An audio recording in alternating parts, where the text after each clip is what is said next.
VN Das ji, अब जो बांग्लादेश में हाई कोर्ट ने थोड़ा सा एक राहत की खबर दी है। उन्होंने कहा है कि फिलहाल इस्कॉन के ऊपर कोई बैन लगाने की जरूरत नहीं है, पर जहां तक इस्कॉन के भविष्य का सवाल है, बांग्लादेश में कैसे आपकी गतिविधियां अभी भी जारी रहेंगी? वास्तव में जो भी घटना हो रही है, सबसे बड़ा दुखद इस बात का है कि इस्कॉन जो कि अपने 1000 केंद्रों के माध्यम से पूरे विश्व में सेवा, शांति और भाईचारा का प्रचार प्रसार कर रहा है, ये दुनिया देख रही है। जब भी कोई विपत्ति धरती पर पड़ता है, भूकंप आता है, कोई बात होती है, इस्कॉन आगे बढ़ता है, भंडारा करता है, प्रसाद खिलाता है, सेवा करता है समाज का। लेकिन उसको आतंकवादी कहना या कट्टरवाद कहना ये बेहद दुखद है हम सब के लिए, क्योंकि इस पर हम विश्वास नहीं किया जा सकता है। ये कितना गलत है कि आतंकवादी का वेशभूषा यही होता है, कट्टरपंथी ऐसे होते हैं। लेकिन नहीं, 50 साल से इस्कॉन बांग्लादेश में प्रचार कर रहा है। जब कोविड आया था तो पूरे वर्ल्ड ने देखा था किस तरह से इस्कॉन ने दिल्ली में, बांग्लादेश में हर जगह लोगों को खाना खिला रहा था। अब खिला रहे थे हम लोग 5 लाख तो दिल्ली में लोगों को खिला रहे थे, दिल्ली गवर्नमेंट के साथ मिल करके। अब बांग्लादेश में भी आप सोचिए कि बांग्लादेश में कोविड के समय हमारा इस्कॉन को प्रसाद खिला रहा था, भंडारा कर रहा था, और जिस भक्त ने भंडारा किया था उसी को मार डाला था।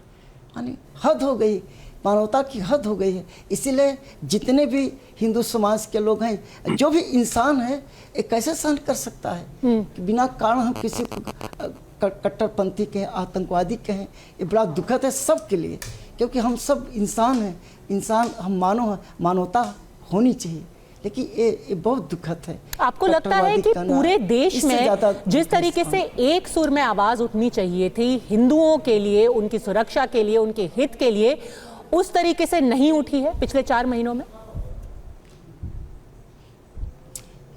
ये तो महसूस किया जा रहा है ना, कि साइलेंट आप जिस उत्साह के साथ हमारी मीडिया और काफ़ी लोग उत्साह के साथ जोर शोर से कर रहे हैं, लेकिन उत्साह वो चीज़ नहीं दिख रहा है, वो होनी चाहिए। क्योंकि एक अच्छे संस्था के लिए जो कि पूरे विश्व में भगवद गीता का, सनातन धर्म का प्रचार प्रसार कर रहे, उसको कट्टरपंथी कहे और आतंकवादी कहे तो वास्तव में सबको ऊपर उठना चाहिए। अब कुछ हैं जो कि ये बात उठा रहे हैं। सबसे ज्यादा हैरानी लोगों को इसलिए भी हो रही है कि स्वामी चिन्मय दास से इस्कॉन बांग्लादेश ने एक दूरी बना ली है। उन्होंने कहा कि जो भी वो कर रहे हैं या बोल रहे हैं उससे इस्कॉन का कुछ लेना देना नहीं है। ऐसा क्यों किया गया?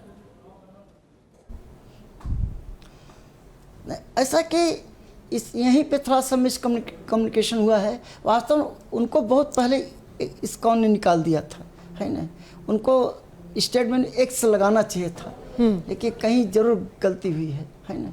लेकिन वो बहुत पहले, ये तो अब बाद में एक कहना शुरू किया है, ये पहले निकाल दिए गए थे। इसीलिए हम लोग उन पर ज़्यादा फोकस नहीं कर रहे हैं। हमारा यही मुद्दा है कि जो आतंकवाद कह रहे हैं, कट्टरवाद, हम उसी बात पर ज़्यादा जोर दे रहे हैं। ठीक है, पर स्वामी जी मैं सवाल इसलिए भी पूछ रही हूँ क्योंकि इस वक्त चिन्मय दास जो हैं वो हिंदुओं के लिए आवाज उठा रहे हैं, वो लगातार रैलियां कर रहे हैं, जिससे ये बात उजागर हो रही है कि हिंदुओं पर अत्याचार किस तरीके से किया जा रहा है। ऐसे वक्त पे उनसे दूरी बना लेना, कम से कम इस्कॉन ये तो कर सकता था कि कहे कि हाँ वो हमारे संगठन का हिस्सा नहीं है, लेकिन जो भी वो बात कर रहे हैं हम उसका समर्थन कर रहे हैं। ऐसे वक्त पर उनका साथ छोड़ देना उनको ज्यादा खतरे में नहीं डाल देगा?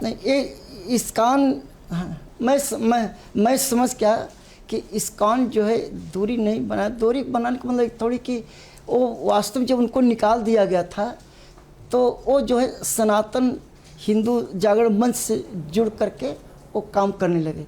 तो वो काम करें, अच्छी बात है कि उन्होंने भी हिंदू समाज के लिए अपनी आवाज़ उठाई है और इस्कॉन उठाई है।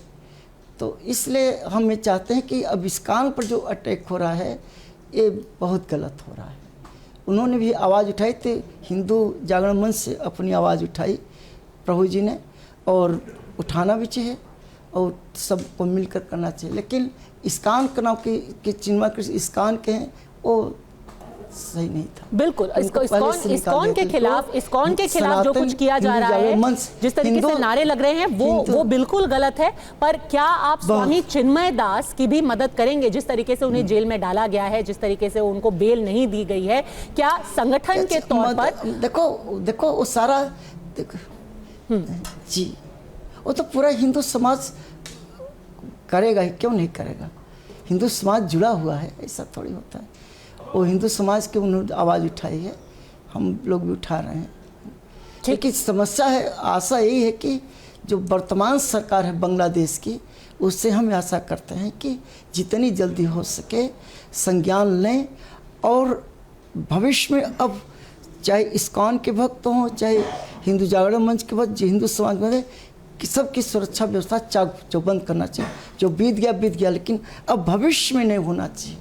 कि जो चीज़ हो गया उसको तो हम कुछ कर नहीं सकते, लेकिन भविष्य नहीं होना चाहिए, इसमें देरी नहीं होनी चाहिए। इसीलिए हम बांग्लादेश की सरकार से ही आशा करते हैं कि शीघ्र जो है इसका संज्ञान लें, ताकि भविष्य जो है हमारे जितने हिंदू समाज के लोग हैं, इस्कॉन के भक्त हैं, उनकी सुरक्षा व्यवस्था चाक चौबंद करें। और बिल्कुल इसके लिए प्रेशर, इसके लिए लगातार दबाव भी बनाना बहुत ज़रूरी है, ना सिर्फ सरकारों को, पर कोई भी सभ्य समाज का व्यक्ति अपनी आवाज़ सबको इसके खिलाफ उठानी चाहिए। वीएन दास जी, हमसे बात करने के लिए बहुत बहुत धन्यवाद।